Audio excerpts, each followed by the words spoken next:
gente. Boa noite. Hoje a gente está aqui para compartilhar um pouco da experiência, que a gente tem aqui de escrever sistemas em PHP no coração da Amazônia. Então a gente vai trazer aqui algumas experiências do que a gente já fez, de algumas soluções criativas que a gente teve que dar, para situações aqui específicas da nossa região, né? Então vou estar mostrando aqui para vocês, o tema desse bate-papo aqui, é PHP na Amazônia, soluções tecnológicas para uma educação pública mais eficiente. Começando, eu sou o Domingos Coelho, sou amazonense, nascido, criado, vivido, se Deus quiser, morrerei aqui nessa terra. Nasci aqui em Manaus mesmo, sou desenvolvedor de software desde 2005, trabalho como arquiteto de software desde 2022. Assim, já trabalhava já desde antes, mas oficialmente em 2022, comecei a trabalhar como arquiteto de software. Eu trabalho na Prodan, que é a empresa de tecnologia pública, aqui do estado do Amazonas.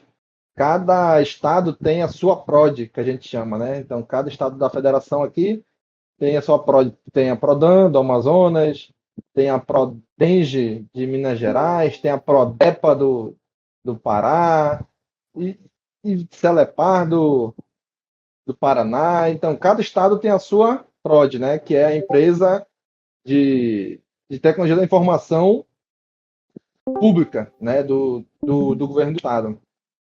Aqui em Manaus, ela fica ali na Praça 14, não sei se vocês já tiveram a oportunidade de passar lá perto, ou de visitar lá, que às vezes a gente recebe alguns estudantes de ensino médio, ensino técnico, de faculdade, Eu já recebi alguns estudantes lá também. Trabalho na Prodan desde 2007. Esse ano vai fazer 18 anos que eu trabalho lá. Agora, posso dizer que sou participante da comunidade PHP Manaus. Essa palestra eu levei para a SouDevCon e com muita felicidade botei isso na palestra, que agora ajuda aqui também compartilhando um pouquinho de conhecimento, aqui com a comunidade PHP Manaus. E nas horas vagas sou podcaster, tem um podcast de Star Wars, o CaminoCast, que está no ar desde 2012, então já temos aí 13 anos de estrada de podcast, cobrindo aí essa franquia.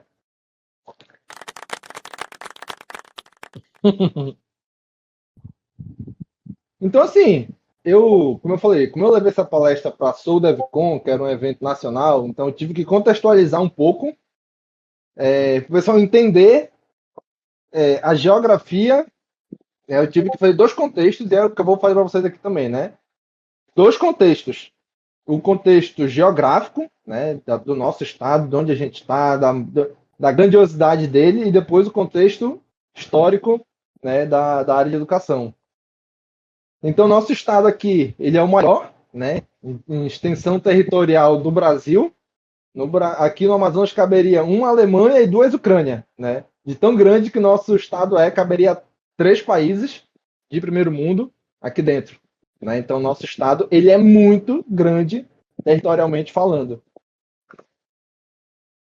E aí teve uns dados divulgados ali em dezembro de 2021, por essa, se não me engano, é uma ONG, o Map Biomas, que eles mostram que o Amazonas, nosso estado, possui uma cobertura natural de 98, um pouquinho mais de 98%. O que significa? 98% do nosso estado ou é floresta ou é água. Ou é floresta, ou é rio, ou é igarapé. Ou seja, a natureza é 98% do nosso território. Então, por mais que a gente seja muito grande, territorialmente falando, nós temos apenas 62 municípios no estado. O Pará, que é aqui do lado, que é um pouquinho menor que a gente, só tem 140 e tantos municípios. Tem mais que o dobro que a gente tem aqui. Então, nosso território é muito grande, mas os municípios eles são muito espalhados. E no meio deles é floresta ou água. Então, assim, e por isso a logística aqui é muito difícil. A conectividade, eu acredito que todo mundo aqui sabe disso, se tem alguém aqui que veio do interior do estado, né, que ele é a conectividade no interior do estado é muito difícil, né? Então, esses riscozinhos coloridos aqui foi um projeto, foi não, é um projeto chamado Amazônia Conectada, né, que várias instituições, Exército, Ministério Público, governo estadual, governo federal, se uniram para jogar, para criar infovias. Ou seja, como é que a gente vai levar a conectividade para a Amazônia? Né, através de fibra ótica. Porque no mundo todo é fibra ótica, né? Tem fibra ótica que passa de um continente para o outro por debaixo do oceano. Né? Só que essa tecnologia de jogar fibra ótica por debaixo do oceano é bem diferente dos nossos rios aqui. Então a gente teve que criar muita tecnologia, né, para jogar essas fibras óticas, espalhar essas fibras óticas aqui pelos rios da Amazônia. Né? E aqui, esse aqui é o barco, né, a navegação que foi criada. Essa tecnologia ela não existia, ela teve que ser criada, né? Tanto o barco, como teve que ter feito todo um estudo de como teria que ser construído esse barco, né? Essas fibras óticas aí, que essa parte dourada aí, esse rolo dourado, é a fibra ótica, né? Que é esse mais preto e branco aí do direito. Ele é o cabo que é jogado nos nossos rios para levar a conectividade para vários cantos da Amazônia, né? E aí isso extrapola o estado do Amazonas, né? Amazonas, Acre, Rondônia, o Pará. Então, esse projeto grandioso aí, que já tem mais de 10 anos, é o que ajuda a levar a conectividade pela Amazônia. Né? E tem também hoje a Starlink, do Elon Musk, né, aí que traz a internet via satélite, que já também ajudou a melhorar a conectividade aí pelo estado, né?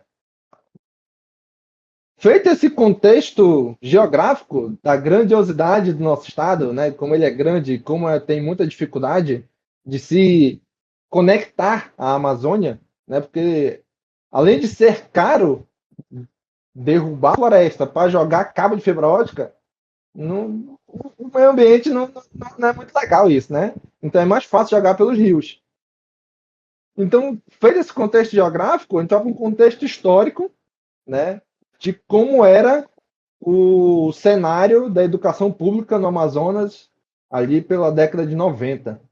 Né? Essa foto aqui foi tirada numa escola aqui em Manaus, né? Tá aí o nome dela, Escola Municipal Professora Francisca Pereira. E como é que funcionava na década de 90? Né? Quando o pai, a mãe, o responsável, ou o próprio aluno queria uma vaga, né, em alguma escola, o que ele tinha que fazer? Ele tinha que sair peregrinando de escola em escola, batendo de escola em escola, perguntando: tem vaga aí? Tem vaga aí? Tem vaga aí? Né? Então, todo ano, no início do ano, esse período de matrículas ele era bem traumático para a população, porque tinha que sair batendo de escola em escola para saber se tinha vaga ou não. E aí, com a esperança de conseguir a vaga numa escola melhor ou numa escola próxima de casa, né, acontecia isso daí. Né? De noite, as pessoas já faziam fila no meio da rua, na esperança de no dia seguinte conseguir a vaga, né, que estava querendo naquela escola.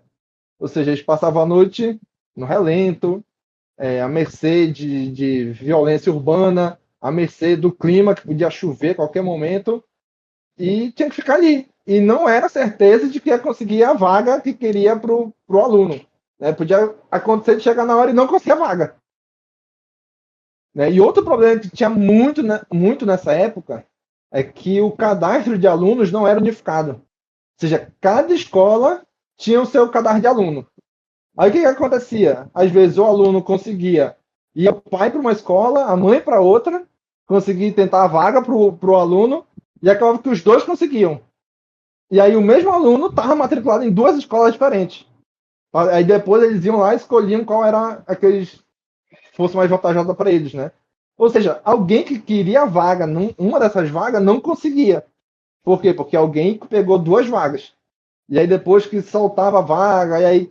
Ou seja, era uma logística, a pessoa ia na escola, não tem vaga. E aí, se ela fosse depois de 2, 3 dias, às vezes aparecia a vaga, por conta disso. Né? Então, assim, era muito complicado, porque eles tinham que ficar indo de tempos em tempos na escola para ver se tinha vaga ou não, aberta para o aluno, né? Então, assim, era um caos, né? Era um caos de como resolver isso. Então, ali em 98, né, a Prodan, junto com a Secretaria de Educação, implantou, trazendo um sistema cedido pela PROD lá do Rio Grande do Sul, né, ali em 98, implantou o primeiro sistema de matrícula, né, que tinha... Aí os pais e os responsáveis já não precisavam mais ir de escola em escola buscar vaga, né? E aí, o que eles faziam? Eles preenchiam na mão, né, uma ficha dizendo até 3 escolas que eles queriam vaga. Aí eu quero no brasileiro, no estadual ou no IEA. Eles preenchiam lá, né? Eu quero né, vaga em uma dessas 3 escolas. E aí essas fichas eram preenchidas durante o dia. No fim do dia, passava-se recolhendo essas fichas de todas as escolas e levava para a Prodan, onde tinha uma equipe de digitadores, uma equipe gigantesca de digitadores que digitava tudo isso no sistema, né? E aí, de noite, tinha todo o processamento em batch para saber se o aluno conseguiu a vaga ou não, né? Se foi designada para ele a vaga ou não. E aí, depois, essa informação ia de volta para o aluno pelo correio. Então, você já imagina, já facilitou, porém a logística ainda era muito gigante. E aí eu botei a foto desse computadorzão aqui, que ele é um mainframe. Não sei se você tiver a oportunidade de ver, mas ele é um computador, parece ser um rack, né? Parece ser um armário, mas na verdade ele é um computador, né? Os supercomputadores que a gente chama, são os mainframes. Na época foi instalado nesse daí que tinha na Prodan, o sistema de matrícula, lá em 98. E aí o tempo foi passando, ali em 2005, a matrícula já melhorou um pouquinho mais. Né? E aí aqui é uma foto do jornal, se me fala, é o Jornal do Comércio da época, né? De 2005 ali. Onde a matrícula já começou a ser feita, não mais preenchendo a folhinha e levando para a Prodan, né? Mas cada escola já tinha um terminal que acessava o mainframe e a própria escola já digitava ali no sistema, né? E via se tinha vaga ou não. E aí a pessoa não precisava mais ir de escola em escola. Qualquer escola que ela fosse, o usuário lá, o atendente, conseguia ver. Ah, eu estou aqui no centro, mas eu quero ver se tem uma vaga numa escola lá, sei lá no Coroado. A pessoa na escola do centro conseguia ver se tinha vaga lá, né? E se tivesse, já conseguia solicitar a vaga. E aí depois o pai, o responsável, ia lá levar os documentos só para efetivar a vaga. Né? Fazia a reserva de vaga e aí ele ia lá efetivar. Então já com o tempo já foi começando a melhorar esse processo, né? Só que ainda assim, né, ainda era muito manual ainda muitas coisas, né? Então o primeiro sistema foi o cadastro de aluno da rede pública, que é o CARP, e depois ele mudou para o GESC, que é o Sistema de Gestão Escolar. E todos esses sistemas foram precursores e deram origem ao CIGEAM, que é o Sistema Integrado de Gestão Educacional do Amazonas. Hoje, esse é o sistema que está implantado em toda a rede estadual, né, da SEDUC, está implantado na rede municipal, aqui na CEMED, de Manaus, está implantado na rede municipal do Iranduba, na rede municipal de Quari, uma época ela era também na rede municipal de Manacapuru, mas aí eles não seguiram com o sistema, e está em vias de ser implantado agora na rede municipal de Maués, né, já na fronteira ali com o estado do Pará. Então esse aqui é o sistema de gestão educacional que surgiu ali em 2004, mais ou menos. Né? Ele tem hoje cerca de mais de 500 mil alunos, né, que eles atendem por ano, 500 mil alunos, professores, gestores, né, somando os alunos de todas essas redes de ensino que eu falei. Né? Então, ele foi iniciado ali em 2004. E essa é a tela dele, ainda é em mainframe. Né? Essa tela preta, onde só é teclado, não tem mouse. É só teclado, tem que decorar código. Ah, qual é o código de ensino? 25, ensino médio. 38, ensino ciclo. Né? Então, eles decoram muito, tinha que decorar muito código, muito nome de como entrar na tela. Ah, vou entrar no cadastro do aluno. Então, aqui é no Alucom. Era o nome que tinha que digitar para entrar.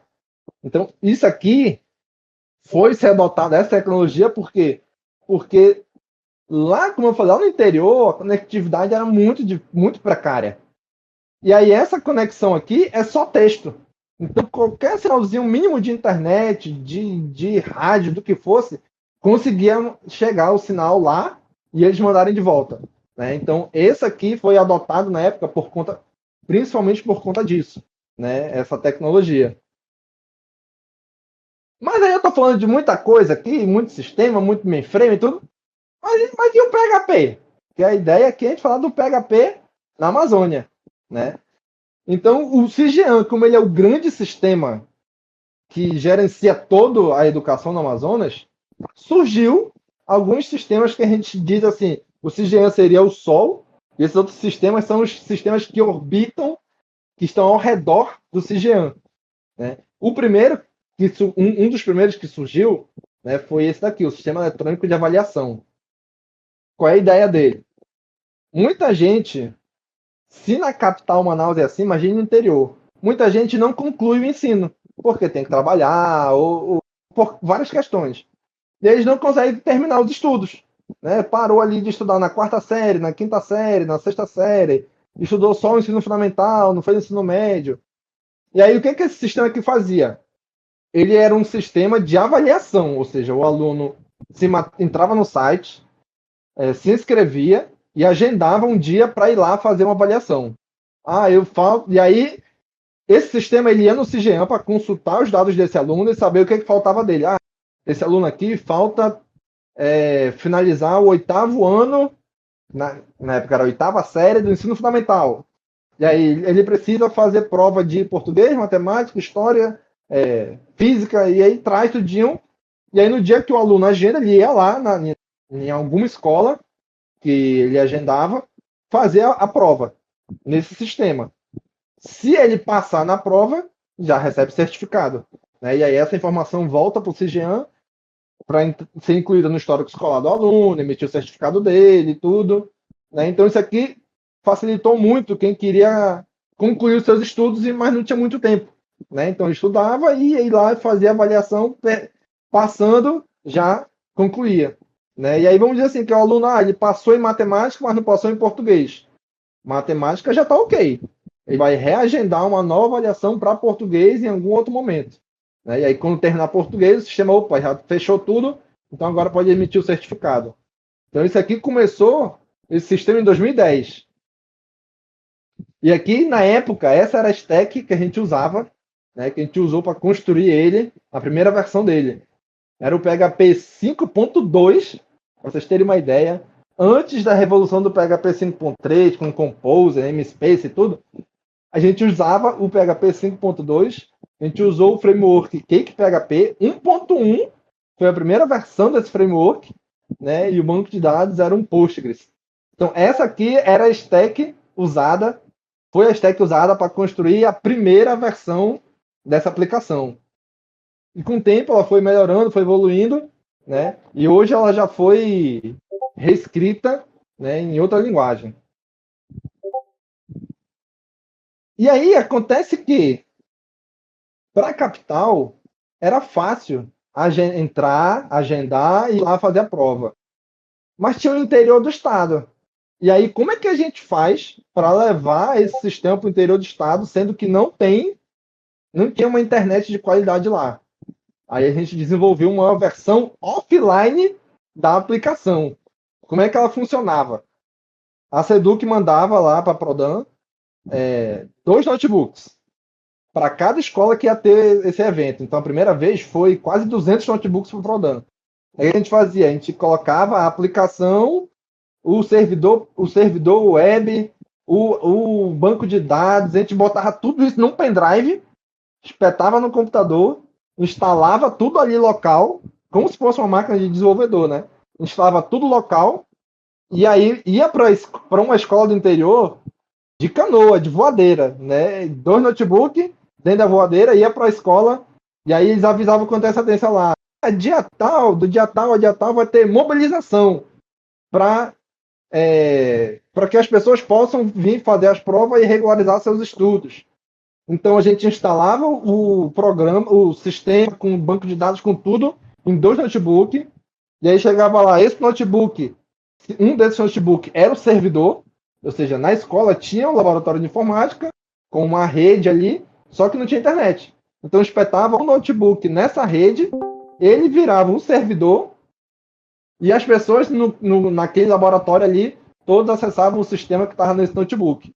O outro notebook era o backup, porque se desse problema, não tinha nada, não. Vai lá em Manaus pegar de novo, não dá. Aí o cara já tá lá em Beruri, lá em Canutama, São Paulo de Olivença, Guajará-Mirim. Não dá para voltar em Manaus, é muito longe. Então já ia 2 notebooks, sendo que um era o backup. Né? E aí é tudo instalado lá, os alunos faziam as provas lá, terminava, traz o notebook de volta para Manaus, leva o Aprodan para extrair os dados do banco de dados Postgres que estava nesse notebook para jogar no banco de dados real lá, né, nos servidores da Prodan. Então, cara, era uma logística gigante fazer isso, né? E aí foi um case de sucesso tão grande que ele teve 3 premiações, esse sistema. Né? O primeiro foi o prêmio EGOV, em 2011, que foi recebido lá na cidade de Recife, na categoria E Serviços Públicos, né? Ganhou em primeiro lugar do Brasil. Em 2012 veio o prêmio CONIP de Excelência, né? Que foi recebido em São Paulo, na categoria de Administração Pública Eficiente e Eficaz, né? Com aplicações voltadas para o cidadão. Então, essa aí já no ano seguinte, 2012, foi lá em São Paulo, que a gente também venceu essa categoria. E também em 2012, né, venceu aí o prêmio TI Governo, também em São Paulo, na categoria E Serviços Públicos. Então foi uma aplicação aí que ganhou bastante notoriedade nacional por conta disso, né? De levar, para onde não tinha internet, a gente levava o sistema offline num pendrive, num notebook, lá para o interior, de voadeira, de canoa, de barco, do que fosse, para que as pessoas lá pudessem finalizar seus estudos. Então, assim, foi uma época que, assim, que a gente se sentiu muito realizado, né, na nossa profissão, de poder estar ajudando essas pessoas que não tinham como vir até a capital ou não tinham como ir até a sede no município para fazer essas provas, e a gente conseguiu levar até eles, e lá eles fizeram, né? Depois disso, teve esse outro sistema, o Diário Digital. Esse aqui é meu xodózinho, né, que eu trabalhei nele. Já trabalho nele desde 2012. Eu assumi ele e venho trabalhando nele desde então. Né? E o Diário Digital, ele é o sistema do professor, onde o professor ele vai entrar e vai lançar nota, vai lançar frequência, ele vai lançar as avaliações, ele vai dizer o conteúdo que ele ministrou. Ou seja, tem várias atividades pedagógicas que o professor faz, que é usado nesse sistema aqui, esse sistema que faz. Né? A primeira versão dele saiu em 2009. Aí a stack dele, a gente já foi um pouquinho melhor do que a outra. Né? Ela já era o PHP 5.6. Assim, a primeira versão, primeirona mesmo, que um colega fez só de teste, era PHP puro, não tinha framework, não tinha nada. Aí a gente depois reescreveu já com PHP 5.6, o Cake PHP começou no 1.3, aí a gente foi migrando à medida que ia saindo o framework, né? Migramos do Cake PHP 1.3 para o 2.0, para o 3.0, para o 4.0, e estamos em via aí de migrar ele para o 5.0, né? Para o Cake 5. Então ele vem acompanhando a evolução do framework junto com a aplicação, vem acompanhando junto a evolução do framework, né? Ele ainda é muito centrado no mainframe, ou seja, os dados principais deles ficam lá no supercomputador da Prodan, e aí essa parte web é uma interface que faz toda a parte web dele e persiste os dados lá no mainframe, né? Ele abre uma conexão, era uma conexão socket, hoje é uma conexão via SOAP, Web Service SOAP, né? Mas já estamos em vias de mudar isso aí também, né? Por conta de limitações que tinha no mainframe. Né? Aí tem alguns dados que a gente conseguiu extrair para relatórios, a gente faz todo um processamento dos dados do mainframe, extrai ele esses dados e joga no banco de dados Oracle. Né? E aí tem alguns relatórios, né, que são algumas ferramentas de BI que são no Oracle, né, que a aplicação também acessa. Como a comunicação web mainframe é muito custosa, né, e ela era, uma época, quando era socket, ela era muito limitada, só dava para passar 32K de informação em cada requisição. Né, ou seja, a gente não dava para mandar muita informação na requisição porque não ia passar tudo. Né? Então começou-se a usar o Redis para fazer cache dos dados. Então a aplicação, quando precisava de alguma informação, ela vai no Redis, pergunta: essa informação está aqui? Tá, beleza. Traz do Redis, ela já formatada, já tratada do jeito que precisa, e retorna para a aplicação, né? E fim de papo.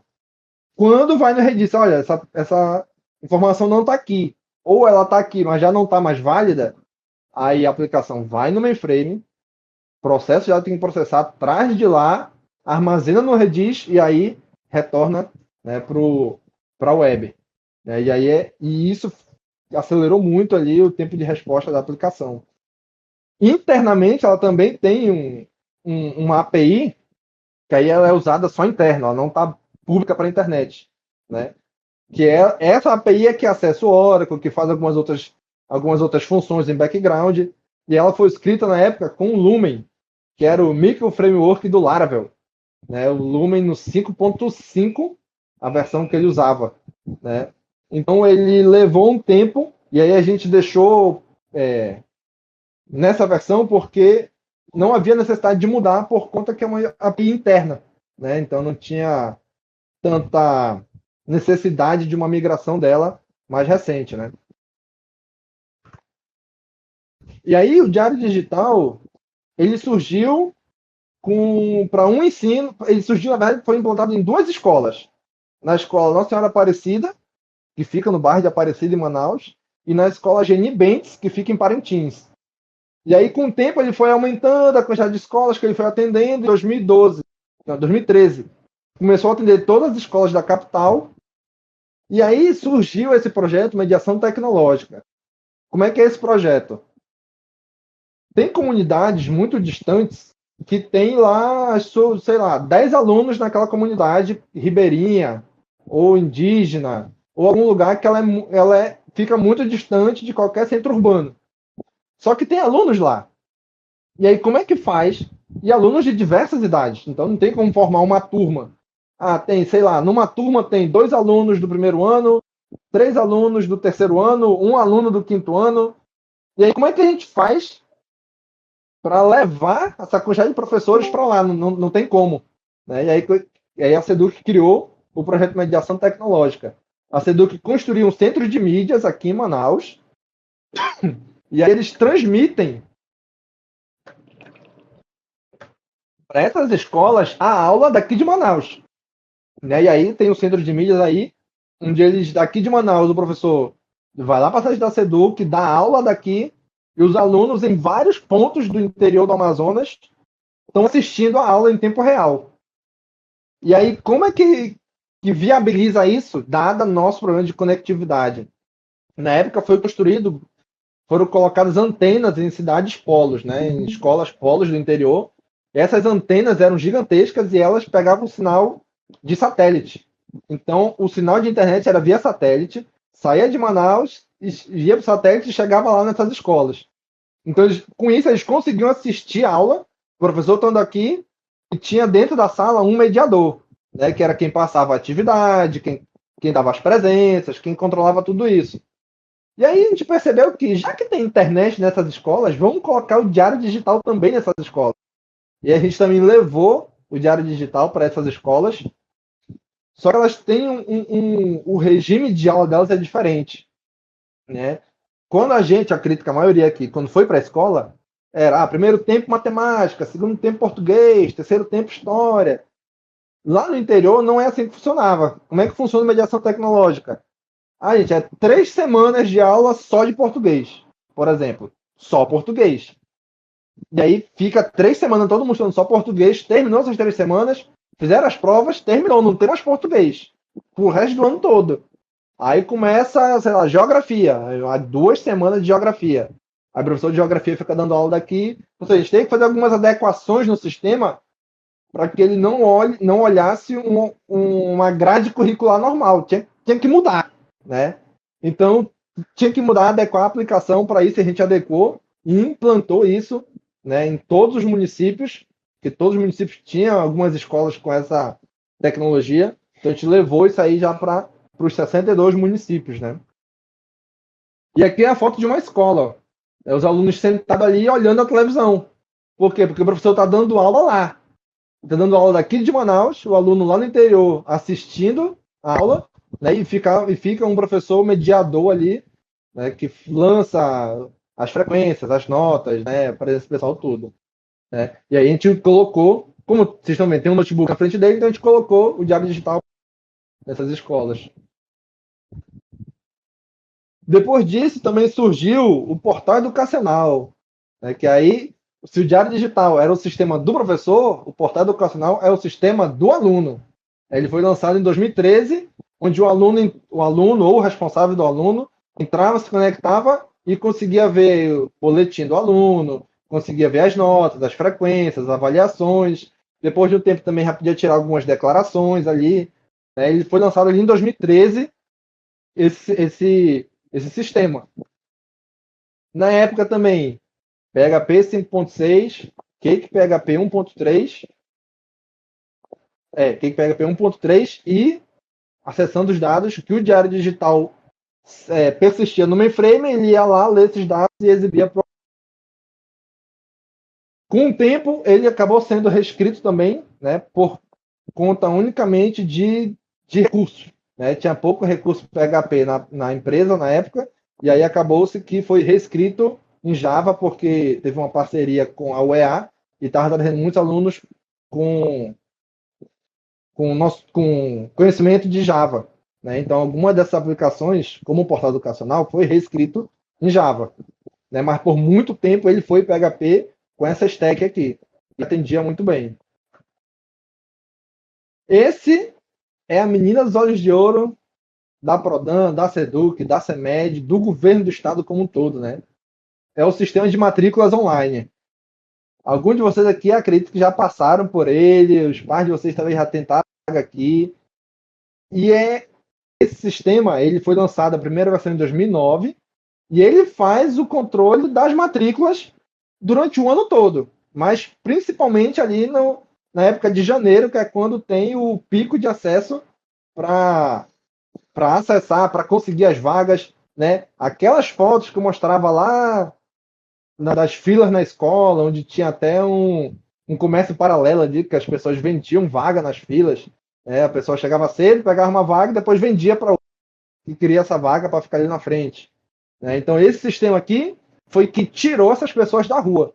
Né? As pessoas não precisavam mais correr perigo de passar a noite na fila na frente da escola para tentar uma vaga. Esse sistema aqui já trouxe essa solução de tirar essas pessoas da escola, da rua. Né? E a primeira versão dele foi em 2009. Por muito tempo também a stack dele foi essa, PHP 5, né? E é o 5.2, também Cake PHP 1.1, e também acessando os dados do mainframe. É por isso que eu contextualizei naquele início do mainframe, né? Porque tudo roda ao redor dele. Tudo está nele.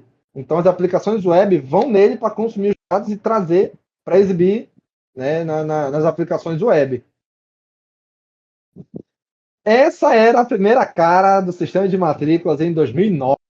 Isso aqui não era nem PHP, foi feito em ASP, a primeira versão. Isso aqui era um ASP que ficava lá onde os alunos tinham ali algumas consultas, conseguiam fazer alguns cadastros. Né? Essa foi a primeira versão do sistema de matrícula em 2009. Aqui em 2014 aqui já era essa stack do PHP, né? Já está bem mais amigável do que era antes. Aqui já foi a versão de 2015 também, ainda na stack do PHP. Em 2018 já foi a primeira versão, foi o primeiro ano onde já tinha ocorrido a troca da tecnologia. Né? Aqui já era tecnologia front-end e back-end, porque até então era monolito só, né? Não existia ainda muito essa tecnologia de back-end e front-end. Em 2018 já era essa tecnologia, front-end ali em Angular, back-end em Java com Spring Boot, né? 2018, essa era a cara da aplicação. Aqui já foi em 2023 e essa aqui foi de 2024, do ano passado. E aí a gente viu a primeira ali que apareceu foi a desse ano. Então esse sistema aqui, ele também começou em ASP, como eu falei, por um ano só, ficou com PHP por uns bons 10 anos, até ser reescrito aí em Java. Né? Mas também ajudou a tirar as pessoas, né, das ruas, de evitar aquela vulnerabilidade que tinha de estar na rua. E aí a gente chega agora no CGAN 2.0. É a nova versão do CGAN. Como eu falei, ele é o grande sistema gerenciador escolar da rede pública do Amazonas. Ele era escrito numa linguagem chamada Natural, né, que ficava no mainframe, usava um banco de dados chamado Adabyte, um banco de dados hierárquico, né, bem diferente a estrutura dele, e as aplicações web se conectavam nele primeiro via socket, depois via o Web Service SOAP. E agora, desde 2022, mais ou menos, a gente começou um processo de reescrita da aplicação. Reescrevemos ela toda do zero, agora em PHP. Agora a aplicação principal, que não era PHP, agora é PHP também. Ela começou a ser implantada esse mês, inclusive, de agosto. Né? Ela está sendo implantada em um departamento lá dentro da Seduc, já pensando e se planejando para a matrícula do ano que vem. Que vai ser... Continua a aplicação lá, o site da matrícula ainda Java e Vue.js, mas o back-end, tudo que vai amparar a matrícula hoje, agora vai ser, a partir desse ano de 2026, vai ser PHP. Então, o PHP aí vai estar amparando aí todo o grande sistema de educação do Estado. E aí, as stack de tecnologia aqui são as mais variadas. Né? A gente precisou lançar mão de muita coisa para fazer isso funcionar. O PHP agora já é o PHP 8, já é o PHP mais recente. Front-end, Vue.js. O back-end, a gente tem parte do back-end escrito em Symfony, usando o Doctrine como ORM. A gente tem um módulo ali que usa o Laravel Horizon, que é um sistema em que ele executa jobs em background. É o quê? Quando a gente precisa, como a gente tem muito volume de dados, é gigantesco, a gente tem que fazer alguns processamentos em batch, né? Ou seja, em background. Não dá para, eu quero um relatório de tal coisa. Não dá para pedir lá no banco, pegar, gerar um relatório e exibir, porque o volume de dados é gigantesco. Né? E aí esse Laravel Horizon, ele faz isso, a gente escreve os jobs e aí submete para ele. E aí a gente pode agendar, olha, todo dia de noite tu executa isso aqui, ou, sei lá, uma vez por semana executa isso aqui. Ou quando a gente precisa, o usuário precisa e vai, preciso que traga tal informação. E aí o sistema vai dizer, beleza, vou moer aqui a informação e quando estiver pronto eu vou te dizer. Continua usando aí o sistema que tu quiser. Enquanto eu vou ficar moendo aqui para trazer os dados. E aí é o Laravel Horizon que fica fazendo isso. Né? Ele executa um job ali, ele pega umas filas que ficam no Redis, ele, à medida que vai executando as tarefas, né, quando vai despachando, ele pega outra, ou seja, a gente vai enfileirando ali o que ele precisa executar. Autoprocessamento ou processamento de longa duração, a gente joga para ele. A autenticação ali é o Keycloak, é um software livre de gerenciamento de autenticação e autorização de aplicações. Banco de dados, a gente tem o Oracle, a gente tem Redis, né, para cache de dados, para fazer monitoramento das filas de jobs. A arquitetura da aplicação é em microserviços, ou seja, cada módulo dela, cada domínio do negócio é um microserviço separado. Né? A gente tem um microserviço da matrícula, a gente tem um microserviço da administração escolar, tem um microserviço da lotação de servidores, microserviço de lançamento de notas, um microserviço de censo escolar. A gente tem muitos microserviços né, vários domínios da aplicação espalhados, e aí esses microserviços eles só olham para o seu domínio e para o seu banco de dados. Ou seja, cada microserviço tem um banco de dados Oracle próprio dele, né? E só quem acessa esse banco é esse microserviço. Os outros microserviços não acessam esses dados. Só que, como vocês devem imaginar, a tabela, por exemplo, de alunos, ela é necessária em vários microserviços. A tabela de escola é necessária em vários microserviços. A tabela de turma, a tabela de notas, ou seja, tem tabelas que são necessárias em vários microserviços. Então, como é que a gente faz? Quando a gente, no desenvolvimento disso, a gente identifica, a gente cria uma cópia dessa tabela lá para esse banco de destino. Onde a gente tem um banco, a gente tem um microserviço de matrícula onde fica a tabela de turma, por exemplo, ou a tabela de aluno.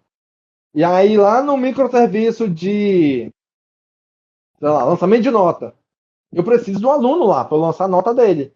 Então a tabela de aluno é criada uma cópia da tabela para lá, apenas com os dados que o lançamento de notas precisa, ou seja, eu não vou levar todo o cadastro do aluno, toda a tabela do aluno que é gigante, com seus números campos.